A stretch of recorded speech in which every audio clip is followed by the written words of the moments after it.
ជំរាបសួរនាងឈ្មោះផាវ៉ាខ្ញុំឈ្មោះលីដាពួកយើងគឺជាអតីតប្រតិពលយុវជននៅក្នុងសន្និសីទស្តីពីការប្រែប្រួលអាកាសធាតុរបស់អង្គការសហប្រជាជាតិលើកទី29នៅទីក្រុងបាគូ COP គឺជាសន្និសីទកម្ពុជារបស់អង្គការសហប្រជាជាតិស្តីពីការប្រែប្រួលអាកាសធាតុឬក៏ជាភាសាអង់គ្លេសហៅថា COP ឬក៏ Conference of Parties វាមានសារៈសំខាន់ដោយសារតែវាជាវេទិកាមួយបណ្ដុំទៅដល់បណ្ដាប្រទេសនៅលើពិភពលោក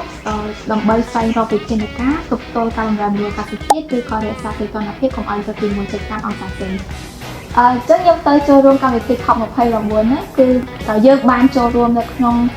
session ថ្មីហើយក៏ដូចជាធ្វើបទបង្ហាញគឺក៏សេចក្តីថ្លែងការណ៍របស់យុវជនតំណាងប្រទេសកម្ពុជាដូចគ្នា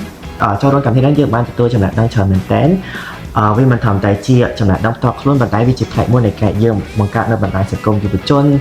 ក្រៅពីនេះក៏យើងបានស្វែងយល់ពាក់ព័ន្ធជាមួយនឹង climate finance ដែលជា concept ថ្មីសម្រាប់ពួកយើងជាយុវជនហើយ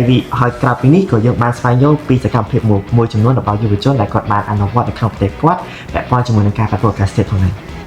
ដូច្នេះហើយសកម្មភាពតូចៗមួយចំនួនដែលអ្នកអាចធ្វើបានមានដូចជាទឹកដាក់សំណល់ឲ្យបានត្រឹមត្រូវការប្រើប្រាស់ថាមពលស្អាតនិងការប្រើប្រាស់ទឹកឲ្យបានត្រឹមត្រូវនៅក្នុងគេហដ្ឋានរបស់យើងពួកយើងមានសារមួយទៅកាន់អ្នកទាំងអស់គ្នាចូលរួមថែរក្សាបរិស្ថានទាំងអស់គ្នាដោយសារតែអ្នកទាំងអស់គ្នាមានសិទ្ធិរស់នៅក្នុងបរិស្ថានស្អាត